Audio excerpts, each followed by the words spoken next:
grounding requirements state that the manufacturer's claim is partially correct. According to the 2002 National Electrical Code, if 6/3 wire is used with a ground which equals 4 wires to connect the SPA to the main service panel, a separate grounding rod for the SPA is not required. However, the SPA must still be bonded to the main service panel, typically through the conturator grounding conductor. Next, regarding ground fault circuit interrupter protection, the manufacturers claim that the SPA has a built-in ground fault circuit interrupter and that no additional ground fault circuit interrupter is required is not fully supported by the 2002 National Electrical Code. According to Section 680.43, all SPAs must be protected by a classic ground fault circuit interrupter. If the SPA has a built-in classic ground fault circuit interrupter, an additional ground fault circuit interrupter is not required. However, it is recommended to have the ground fault circuit interrupter tested periodically to ensure proper operation. Then comes the emergency switch requirement. The manufacturers claim that an emergency switch is not required is incorrect. According to Section 680.41 of the 2002 National Electrical Code, all SPAs must have an emergency switch installed within 1.5 meters, which is 5 feet, of the SPA.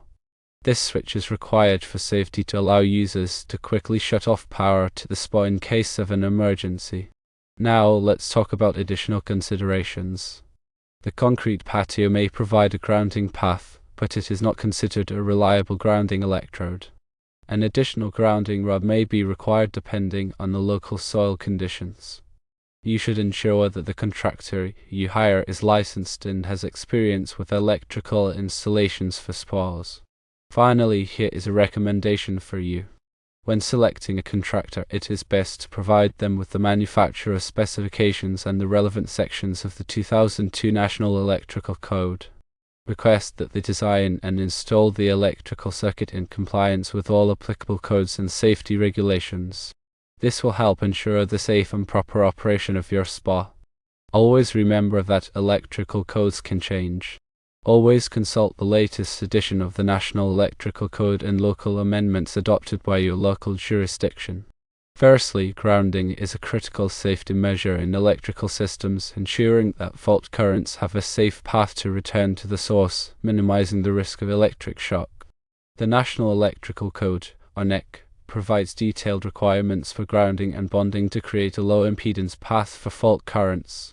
In the context of SPAs, grounding is essential to protect users from potential electrical hazards.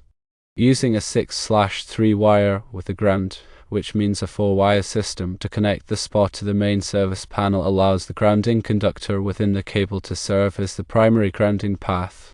This eliminates the need for a separate grounding rod, provided that the grounding conductor is properly sized and connected to the main service panel's grounding system. The bonding of the SPA to the main service panel involves connecting all metallic parts of the SPA, such as the pump motor housing and any metal components, to the grounding system. This ensures that all metallic parts are at the same electrical potential, further reducing the risk of electric shock. The grounding conductor within the 6/3 cable must be connected to the grounding busbar in the main service panel, which is then connected to the grounding electrode system, such as a ground rod or a metal water pipe. Secondly, ground fault circuit interrupters, known as GFCIs, are crucial safety devices designed to protect people from electric shock. They work by monitoring the current flowing through a circuit and quickly interrupting the power if a ground fault is detected.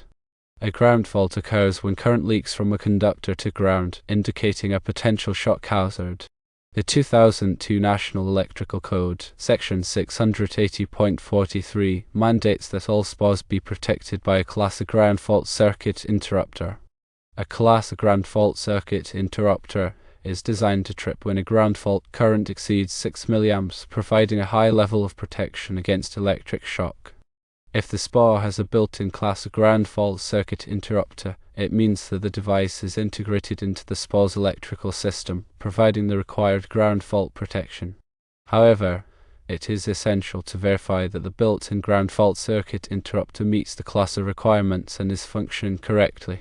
Periodic testing of the ground fault circuit interrupter is recommended to ensure its proper operation. This can be done using a ground fault circuit interrupter tester, which simulates a ground fault and verifies that the device trips within the specified time. If the ground fault circuit interrupter fails to trip or trips at a higher current level, it should be replaced immediately. Thirdly, emergency switches are vital safety components that allow users to quickly shut off power to the SPA in case of an emergency. Section 680.41 of the 2002 National Electrical Code requires that all SPAs have an emergency switch installed within 1.5 meters, which is 5 feet, of the SPA. This switch must be clearly labeled and readily accessible to users.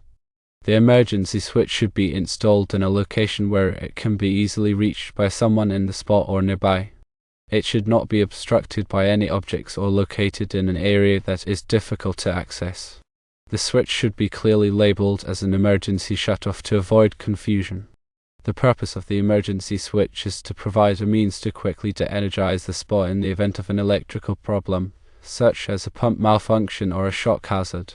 When the switch is activated, it should immediately cut off power to the SPA's electrical components, including the pump motor, heater, and any other electrical devices. In addition to the emergency switch, it is also important to have a main disconnect switch located outside the SPA area. This switch can be used to completely de-energize the SPA for maintenance or repair purposes. Now let's talk about some additional considerations for this process. While a concrete patio may provide a grounding path, it is not considered a reliable grounding electrode. The National Electrical Code requires that grounding electrodes be installed in accordance with specific requirements to ensure a low impedance path to ground.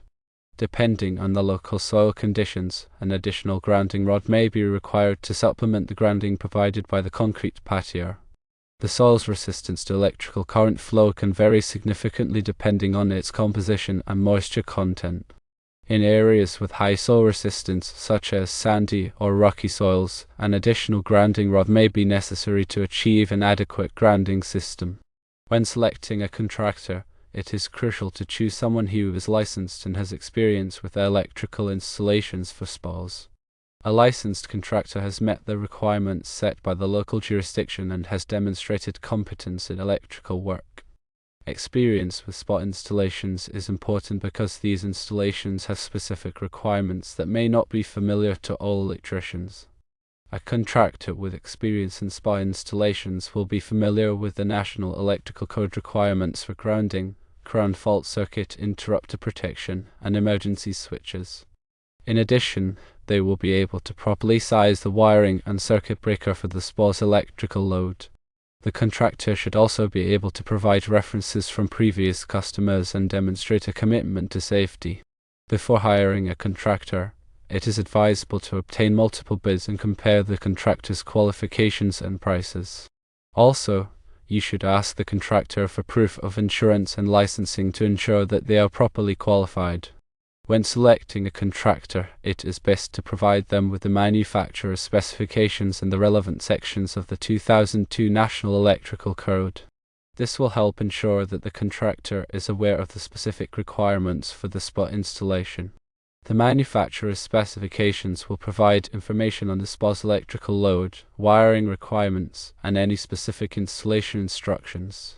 The relevant sections of the 2002 National Electrical Code will provide the code requirements for grounding, ground fault circuit interrupter protection, and emergency switches. Request that the contractor design and install the electrical circuit in compliance with all applicable codes and safety regulations.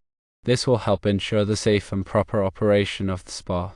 The contractor should provide a detailed plan for the electrical installation, including the wiring diagram, the location of the ground fault circuit interrupter and emergency switch, and the size of the circuit breaker. The contractor should also obtain any necessary permits from the local building department before starting the work. After the electrical installation is complete, it is important to have it inspected by the local building department to ensure that it meets the code requirements. The inspector will verify that the wiring is properly installed, that the ground fault circuit interrupter is functioning correctly, and that the emergency switch is readily accessible. By following these steps, you can help ensure that your spa is installed safely and in compliance with all applicable codes and regulations.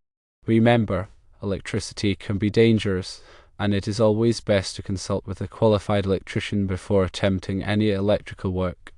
Furthermore, spas are often installed outdoors, which exposes them to the elements, including rain, snow, and sunlight. These environmental factors could affect the electrical components of the spa and increase the risk of electrical hazards. Therefore, it is essential to ensure that all electrical connections are properly sealed and protected from moisture. The National Electrical Code requires that all electrical equipment installed outdoors be rated for wet locations. This means that the equipment must be designed to withstand exposure to rain, snow, and other forms of moisture. In addition, all electrical connections should be made using waterproof connectors and enclosures. Sunlight can also damage electrical components, especially plastic and rubber materials. Therefore, it is important to protect electrical wiring and equipment from direct sunlight by using conduit or other forms of shielding. Regular maintenance is essential to ensure the safe and proper operation of the spa's electrical system. This includes inspecting the wiring, connections, and ground fault circuit interrupter on a regular basis. The ground fault circuit interrupter should be tested monthly to ensure that it is functioning correctly. If any problems are detected, they should be repaired immediately by a qualified electrician. In addition to electrical safety, it is also important to consider other safety aspects of spa operation. This includes maintaining proper water chemistry, preventing slips and falls, and supervising children while they are in the spa. Proper water chemistry is essential to prevent the growth of bacteria and other harmful microorganisms. The water should be tested regularly and treated with chemicals to maintain the proper pH and chlorine levels. Slip and fall hazards can be minimized by providing a non-slip surface around the spa and by keeping the area free of obstacles. Children should always be supervised while they are in the spa to prevent drowning or other accidents. By following these safety guidelines, you can help ensure that your spa is a safe and enjoyable place to relax and unwind. The National Electrical Code is a comprehensive set of standards that governs the safe installation of electrical wiring and equipment. It is updated every 3 years to reflect changes in technology and best practices. The 2002 National Electrical Code was the version in effect at the time this information was originally written. However, it is important to consult the latest edition of the National Electrical Code and any local amendments adopted by your local jurisdiction to ensure that you are following the most current requirements. The National Electrical Code is available for purchase from the National Fire Protection Association, or NFPA, and other organizations. It is also available online through various subscription services. In addition to the National Electrical Code, there may be other local codes and regulations that apply to spa installations. These codes may address issues such as zoning, building permits, and water conservation. It is important to check with your local building department to determine which codes and regulations apply to your spa installation. Also, when hiring a contractor, ask for and verify their licensing credentials with your local licensing board. Some states and municipalities have different classes of licenses with various testing requirements. An individual who has studied and passed an exam is far more likely to properly perform an electrical installation. There may be a temptation to save money by hiring an unlicensed individual, but the long-term ramifications of an improper installation could be astronomically higher than the savings. An improper electrical installation could cause damage to the spa, but even worse, to the house the electricity is run to. Worst of all, someone could be electrocuted. It is highly recommended to hire a licensed electrician and avoid the temptation to try and save money in the install. It is also important to consider the long-term costs of operating a spa. Spas can consume a significant amount of energy, especially if they are heated frequently. Therefore, it is important to choose a spa that is energy efficient and to use energy-saving practices. Energy-efficient spas typically have insulated shells, covers, and pumps. These features help to reduce heat loss and energy consumption. Energy-saving practices include setting the water temperature to a comfortable but not excessive level, covering the spa when it is not in use, and turning off the heater when the spa is not being used. In addition to energy consumption, spas can also consume a significant amount of water. Therefore, it is important to use water conservation practices. Water conservation practices include covering the spa when it is not in use to reduce evaporation, fixing any leaks promptly, and backwashing the filter only when necessary. By following these energy and water conservation practices, you can reduce the long-term costs of operating your spa. The size and location of the spa should be carefully considered to ensure that it is compatible with your property and lifestyle. The spa should be large enough to accommodate the number of people who will be using it, but not so large that it overwhelms the space. The location of the spa should be convenient and accessible, but also private and protected from the elements. It is important to consider the views from the spa and to ensure that there is adequate lighting and ventilation. The spa should also be located away from any potential hazards such as power lines, trees, or flammable materials. The spa should be installed on a level, stable surface that can support its weight when it is filled with water. Concrete pads are a common choice for spa installations, but other options include gravel, pavers, and decks. The surface should be properly drained to prevent water from accumulating around the spa. The area around the spa should be designed to be safe and comfortable. This includes providing a non-slip surface, adequate lighting, and comfortable seating. The area should also be kept clean and free of clutter. A well-designed spa area can enhance your enjoyment of the spa and make it a more relaxing and inviting space. Spa maintenance is essential to keep the spa clean, safe, and in good working order. Regular maintenance tasks include cleaning the filter, balancing the water chemistry, and inspecting the equipment. The filter should be cleaned regularly to remove dirt, debris, and other contaminants. The water chemistry should be tested regularly and adjusted as needed to maintain the proper pH and chlorine levels. The equipment should be inspected regularly for leaks, cracks, and other signs of damage. Any problems should be repaired promptly to prevent further damage and to ensure the safe operation of the spa. By following these maintenance guidelines, you can keep your spa in good condition and extend its lifespan. Also, remember to follow the manufacturer's instructions for the chemicals, as improper usage could damage the spa. Spa safety is paramount. Always familiarize yourself with safety guidelines before using the spa.